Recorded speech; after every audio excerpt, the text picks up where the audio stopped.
Kate and Queen urgent meeting. Eliminate Harry and Meghan to save this family. The monarchy enlists her most helpful, calm family member to help iron out the Sussex problem for good. The Queen is wasting no time picking up the pieces after Prince Harry's defection, and in true matriarchal style has recruited her most trusted peacekeeper, Catherine, Duchess of Cambridge, with the most difficult task of all, saving the royal family. Women's Day magazine understands the Queen has been leaning heavily on Prince William's wife these past few weeks after she decamped from Buckingham Palace to Balmoral Castle to be alone, mourning her husband and wrap her head around the monarchy-threatening mess created by the Duke and Duchess of Sussex. Kate's become one of Her Majesty's most trusted allies and confidants, says an insider. They talk often, and Kate has become rather a sounding board for the Queen, who admires her dedication and dignified grace that has benefited the firm.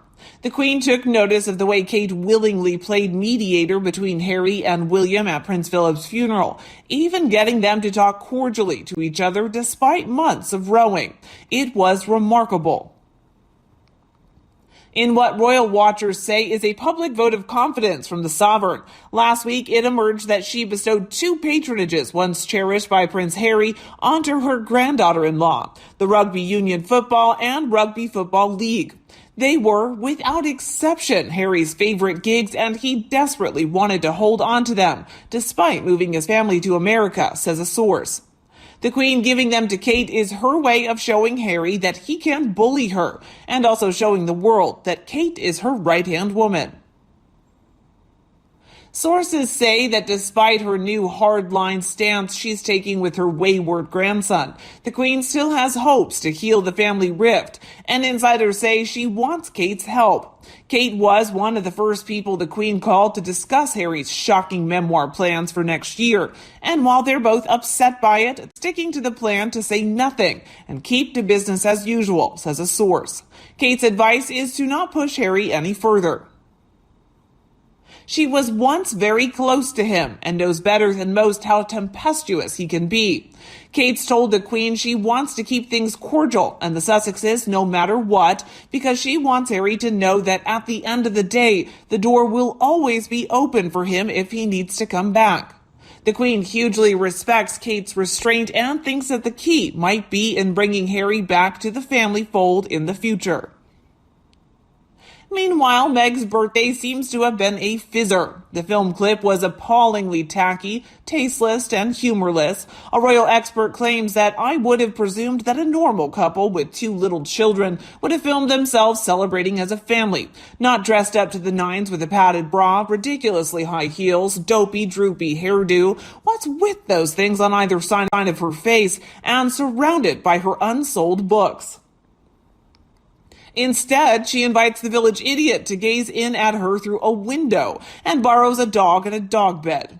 Harry and the old bag are becoming more irrelevant by the hour. I'm dumbfounded that they find themselves amusing. Meghan's video birthday is another copycat move. We should call her the copycat Meghan. The indomitably feeling that beautiful is Meghan as always, but the evil within emanates in every pore of her being. Classic narcissist move. Look at me, look at me, look at me. Am I not a drop-dead gorgeous woman in the world? Drop-dead scary, all right. Drop-dead gorgeous? Nah, drop-dead annoying, absolutely. Since nobody wants to interview her for her 40th birthday, she's done her self-promoting again. At the same time, making Harry the court jester by juggling in the background. How low has Harry fallen from grace? Now he can join a circus and be the court jester with his juggling talent. Princess Diana is now literally rolling around in her grave, wondering how the heck did her son become like this? Totally eunuch and pushy, whipped so bad, it's so sad looking at him right now. If this is a sampling of Meghan Markle's producing skills, I would imagine Netflix and Spotify are cringing about what is to come. Melissa definitely did not do herself any favors being used by Meghan Markle to try once again to disparage the British royal family and spew more word salad slop. She used Melissa and Harry to look like a complete simpletons, while she, the benevolent, compassionate, altruistic princess, epitomizes magnanimity. This act of Meghan Markle is getting a little old. The most laughable part of her "Look, I'm 40" video is it's hard to believe that any unemployed, financially and emotionally stressed woman would benefit from or even want a 40-minute phone call or Zoom pep talk from a rich, successful, famous female who is sitting in her mansion, penthouse, summer estate, private jet, or high-rise corner office suite. Talk is cheap. She needs money. Meghan's fans are starting to see the light and see the real Meghan face as she whiny and opportunistic, the person behind all the facade and the 3 pounds of makeup. She really has no originality in her bones. And what is that outfit? And she is looking different again. My goodness gracious. Too much bronzing used. She's on her manic phase again. What should she have done to act her age of 43 and to dress appropriately and just celebrate her birthday quietly? Take a look at Meghan's birthday picture. Her face was puffed up with tons of Botox, layers of makeup, and her hair was styled to cover the stretched skin scar at the edge above her ears. Look closely at the skin below her neck. Spotty and scratchy. It looked like someone's face and neck were cut off and put on another's body. She is like a cockroach that keeps coming up. What happened to the 5 weeks rest after giving birth to a baby girl? I think she's waiting, as she did on Archie, for some magazines to give off her money for exclusive deals. Maybe we need to start a GoFundMe for insect repellents to push these two ingrates to an island far away from human civilization. Everyone is sick of her and Harry, except, of course, to her paid and her fanatic fans. Maybe her fans need to give money to their repellent couples that they can never go wrong. It looks like she's had a boob job too. It is quite good, but the telltale pushed up look and slightly puffy is a dead giveaway, though it could be because she just had a baby.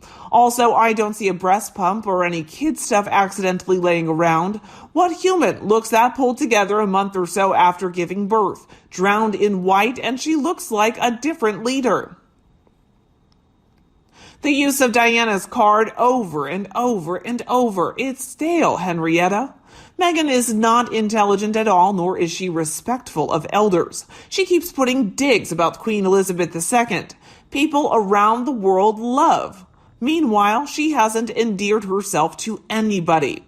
The Americans are so close to puking her out, and Meghan is dragging Harry into their solace of lunacy. She never learned, totally has no self-awareness. She and Harry are getting backlash after backlash, and yet they keep doing it. And since no one is doing any interviews for her, she did one for herself on her birthday and their paid videographer.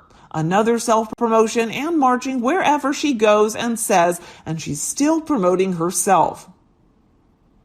The truth is, no matter how much she changes her outward appearance, her hateful attitude to any staff, heck, she dumped everyone in her life, and she's doing it with Harry, too. To be real, though, if there is 1 ounce of kindness and humility in her, it will do a great deal. But there is just something off with her. Too much self-love. And a person who is always right in her way or no way just doesn't cut it. The unloyal former working royals, they want hard, cold cash rather than dignity and respectability, and be a part of something bigger than themselves. The 1,000 plus years of a respected and mostly loved firm, but they don't have what it takes to do the job, so they quit. Meghan will be the only one of the Queen of Orcs, and she cannot even hold a candle to the current Queen of the Orcs.